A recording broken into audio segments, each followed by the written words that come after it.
Buyende district is ranked third in Uganda among districts with high total fertility rates. With the number of children per woman of reproductive age at 9, Busoga is the most populous sub-county with almost 100,000 people, of which about 30,000 are young people aged 10 to 24 years. The biggest problem in Busoga sub-county is teenage pregnancy. There is a parish like Nabitula.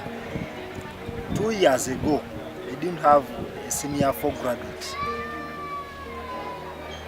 2 years ago, that we are talking of 2017, they didn't have a senior for graduates. So you see, it's quite alarming. Teenage pregnancies and girl-child school dropout rates are currently high. District authorities and implementing partners have had a number of interventions to address these population challenges through community-based provision of family planning services by village health team members. The Social Norms Exploration Study conducted by APC and HDI-360 on the social structures influencing the uptake of family planning services among ages 15 to 24 years in Buyende, among other things, revealed 3 key high-ranking factors. Peers confide and share secrets including sex and sexuality among themselves. However, those they look up to for help have little knowledge and low self-efficacy in reproductive health. Elderly health service providers are not congruent with reproductive health issues affecting young people. Parents look at their adolescent daughters as a source of wealth from dowry and marry them off prematurely. Other social structural factors responsible for high teenage pregnancies included lack of role models for young people, poverty, long distances to schools and health centers, pride in big families, and inadequate male involvement. The Peer-to-Peer project, a 6-month innovation intervention, was aimed at addressing the social structural barriers to the uptake of sexual reproductive services among young people aged 15 to 24 years in Busoga sub-county, Buyende district. The project was designed to contribute directly to the achievement of Sustainable Development Goals 3, Good Health and Well-being, and 5, Gender Equality. With funding from advancing partners and communities project under HDI-360, the project was implemented by Health for Development Initiatives Uganda in partnership with Hold Uganda, a community-based organization in Buyende district. The project team also worked in close partnership with Buyende District Health Office and Busoga Sub-County leadership. The goal of the project was to contribute to the reduction of unintended pregnancies through expanding access to and utilization of voluntary family planning services at community level in the district. Targeting young people aged 15 to 24 years and women of low parity, the project had 3 specific objectives: create demand for family planning services, increase access to family planning services, and improve quality of family planning services for young people among providers. The project created demand and provided free family planning services to young people using the principle of voluntary and informed choice. The project identified and empowered 20 peer educators aged 18 to 24 to create demand among their peers to take up youth-friendly sexual reproductive services in their communities, and provided all family planning options in all 9 parishes of the sub-county. I visited over 50 couples under the age of 25, and most of them made a choice of a family planning method.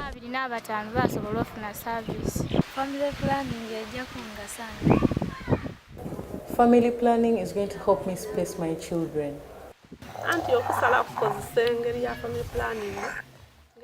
The reason I choose to use family planning is for better planning of our children.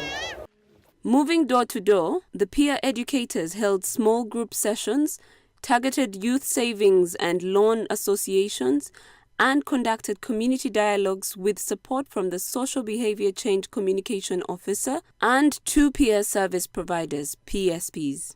On immunization days, The PSPs conducted health education sessions at health facilities to create demand and bust myths and misconceptions about family planning. The peer educator explained to me how the various family planning methods work. I don't have fear anymore. The peer educators explained the benefits of family planning and responded to concerns raised by the target audience within the community. They would later enroll and link the young people to family planning services through the nearest PSPs. The peer-to-peer project has helped the young people to get the services as they fear to go to the health center to get family planning methods given their age group. This has been an advantage to them that we enter in the community and we are of the same age group and we are friendly to them. We have seen many young people coming to us seeking for FP methods, and this is a great achievement.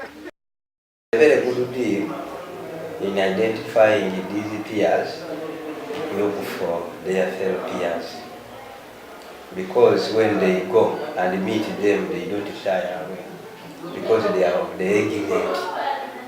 It's like if they had identified the mature people, then the younger ones will be hiding from them. But now they have been able to talk to them because sometimes they know where they come from, they know their behaviors. So it has been a very good strategy of identifying these peers. The project identified and engaged proficient and experienced young midwives aged between 25 and 27 as PSPs to deliver family planning services to the young people. The PSPs would make monthly schedules with peer educators to provide family planning services to enrolled clients. The PSPs offered extra counseling, providing comprehensive information about family planning methods. The peer educators and PSPs followed up each client on a weekly basis. By the end of the 6 months, the peer-to-peer project registered a number of achievements. The project reached over 2,962 people directly with comprehensive family planning information. It served 1,162 people with both long-term and short-term family planning methods. The project further managed and resolved 95 family planning-related side effects and 40 implant removals. In comparison, the family planning services uptake in the sub-county exponentially increased from 17.8% at the beginning to 31.5% by the end of the project. Overall, the project contributed 2,518 couple years of protection, 1,533 disability-adjusted life years, and 764 unintended pregnancies were averted.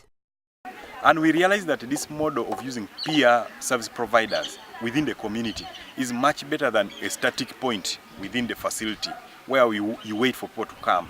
I've realized there is increased demand of commodities, of family planning commodities. And you find it at community level where VHTs are really increasing the numbers. So there is increment in demand at community level, at facility level, up to district level. I advise couples to use family planning in child spacing to have children after maybe 2 to 3 years. The peer-to-peer project had a number of lessons learned. The peer-to-peer approach considerably increased family planning uptake among age group 15 to 24 years. In a country like Uganda with a high population dependency ratio, the peer-to-peer approach is urgently needed so as to reap the benefits of the demographic dividend. This innovation can significantly contribute to the achievement of SDGs 3 and 5. Timely follow-up by the PSPs for immediate management of side effects, increased uptake of family planning methods among girls and women aged 15 to 24 years. Integrating family planning outreaches with children-focused activities such as vitamin A supplement provision and immunization is a key strategy for mobilization of mothers for family planning. It is important for family planning service providers to work together and support facilities in estimating and placing family planning supply orders to meet the demand. Mapping and involvement of community opinion leaders and gatekeepers is key in overcoming resistance at community level.